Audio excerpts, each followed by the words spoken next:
الحمد لله وكفى وصلى الله على سيدنا محمد المصطفى وعلى آله وصحبه الأخيار الأتقياء والتابعين لهم بإحسان دائما أبدا. اللهم صل على محمد وعلى آل محمد كما صليت على إبراهيم وعلى آل إبراهيم، وبارك على محمد وعلى آل محمد كما باركت على إبراهيم وعلى آل إبراهيم في العالمين إنك حميد مجيد. Chers frères, chères sœurs, dans les 5 premiers versets de Surat Al-Jumu'ah, du vendredi, Allah subhanahu wa ta'ala nous présente une véritable feuille de route pour la constitution de la personnalité musulmane. Et à la fin de ces 5 versets, dans le 5e, il nous explique notre destinée, notre devenir, si on bout cette feuille de route-là. Et finalement, il nous donne l'exemple avec les Thoraciens, lorsqu'il dit l'exemple de ceux qui étaient chargés par la Torah et ne l'ont pas observé, et tel un âne qui porte des livres. Alors, c'est le pire des exemples pour des gens qui n'ont pas accepté le message de Dieu, qui n'ont pas accepté les versets de Dieu. C'est le pire des exemples, c'est-à-dire devenir comme tel un âne qui porte des livres. C'est l'exemple des gens qui sont chargés d'un message complet et ne l'observent pas. Ça, c'est la sanction. Mais alors, quelle est cette feuille de route? Allah subhanahu wa ta'ala nous explique qu'il a envoyé son messager pour une mission à 3 dimensions, en fait. Premièrement, l'éducation, à laquelle il fait allusion en disant Yuzakkihim, c'est-à-dire les purifie. La deuxième dimension, c'est l'enseignement direct des préceptes. Et ça, il le désigne par le livre, parce que c'est le livre de Dieu qui contient les préceptes d'une façon générale, et c'est à lui de les expliciter, le prophète sallallahu alayhi wa sallam. Ça, c'est la deuxième dimension. Donc, regardez, la première dimension, c'est l'éducation, la purification de l'âme. Avant tout, c'est un éducateur. Et après, c'est un messager qui enseigne le livre, qui est le message. Et troisièmement, la hikmah, qui est traduite, bien sûr, injustement et d'une façon incorrecte par la sagesse. Parce que si on regarde, qu'est-ce que ça veut dire la hikmah en arabe? Et étymologiquement, qu'est-ce que ça veut dire le mot hikmah? Ce n'est que la pensée logique cohérente. C'est pas autre chose. Alors oui, la sagesse fait partie de la hikmah. C'est une conséquence. Quand on a une pensée logique cohérente, on devient sage. Et on commence à donner des sagesses. Voilà. Mais la sagesse, c'est pas la hikmah. C'est quelque chose qui vient en aval. Ce qui doit être enseigné, c'est l'instrument, c'est l'outil qui nous donne cette sagesse-là. C'est cette logique et ce raisonnement cohérent. Donc ce sont les trois dimensions de cette formation que doit subir tout musulman pour qu'il puisse exécuter le rôle qui lui est donné par le message de Dieu. La question qui se pose, les musulmans ont-ils pu appliquer cette feuille de route? Sinon, parce que s'ils ne l'avaient pas appliquée, ils auraient subi le même sort que les Thoraciens.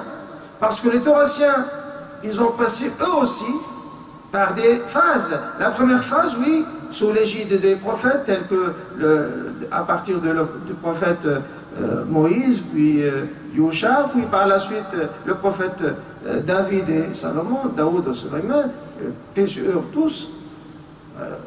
Donc, il était bien guidé, donc il avait appliqué cette feuille de route-là. Mais par la suite, quand les choses sont devenues entre les mains de leurs rabbins, alors il y avait progressivement un éloignement, et de telle sorte qu'ils ont complètement boudé le côté sagesse, le côté logique, le côté raisonnement cohérent.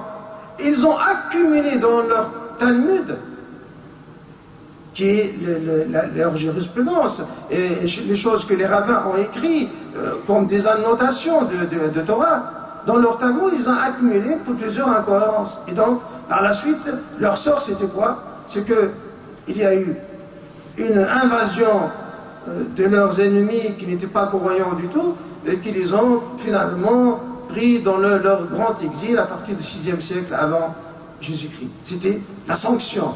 Les musulmans aussi ont subi le même sort.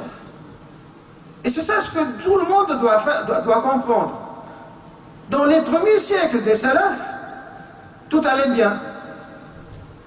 La feuille de route est bien appliquée, c'est-à-dire les musulmans, quand ils apprennent leur religion, ils essaient d'évoluer sur les trois dimensions.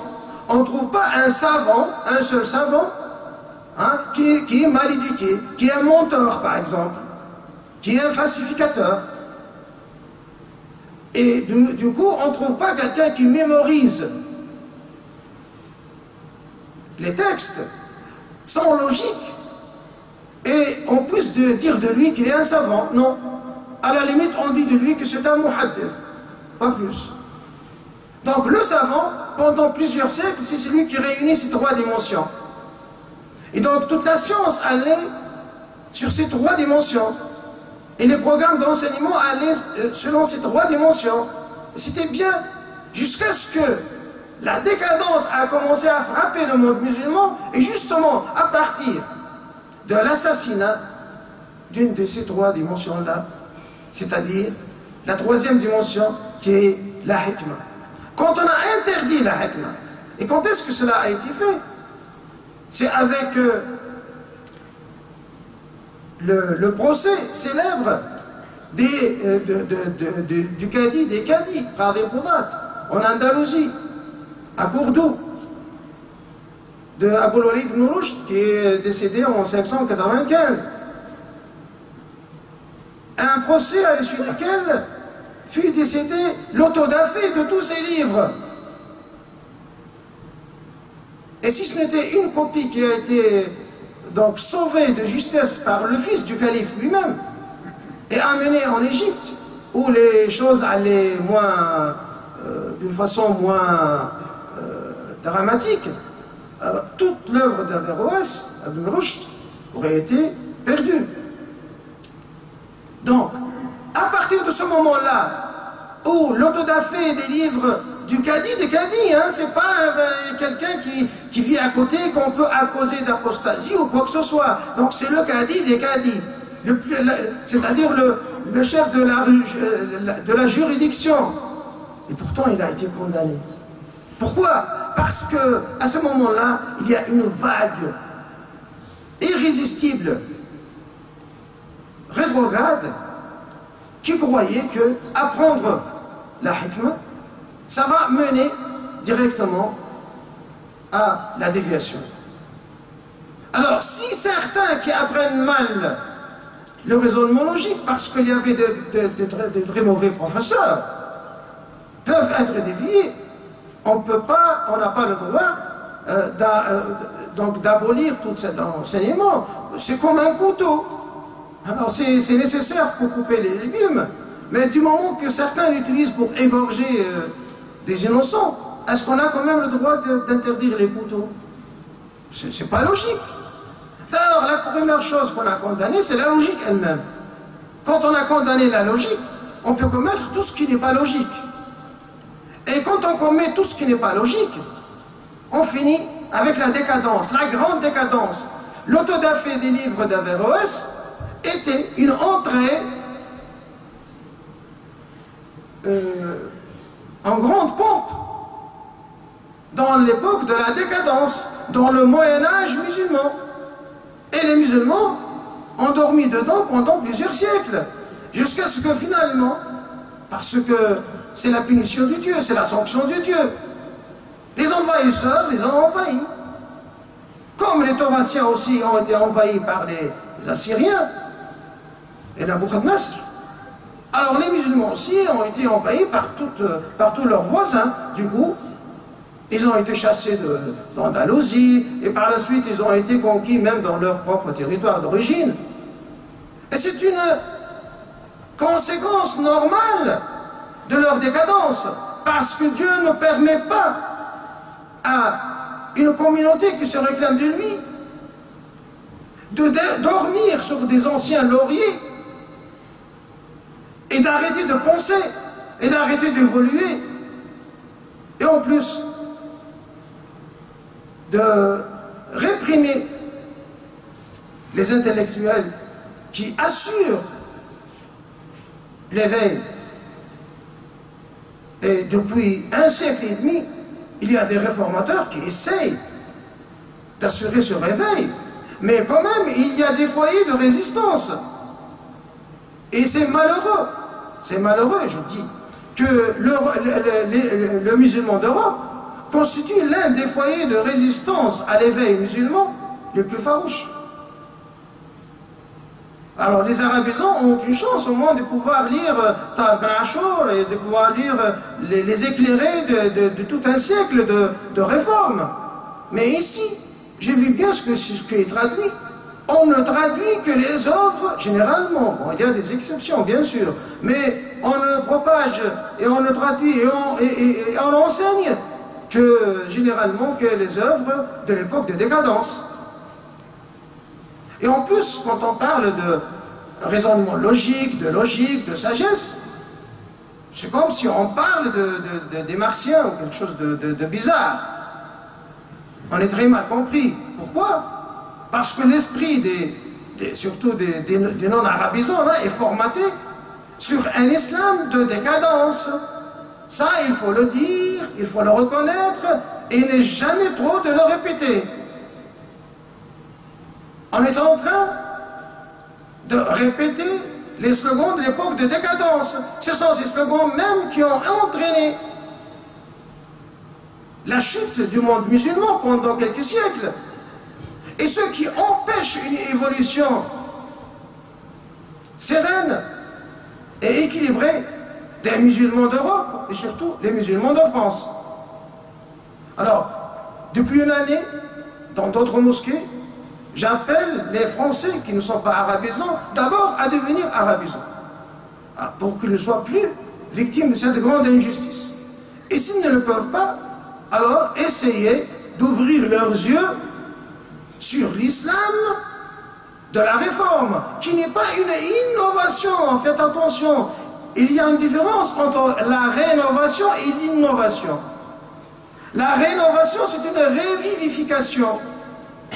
C'est-à-dire, c'est le patrimoine de notre salaf, notre bon salaf, le salaf de l'époque de l'apogée et de la prospérité des grands savants musulmans.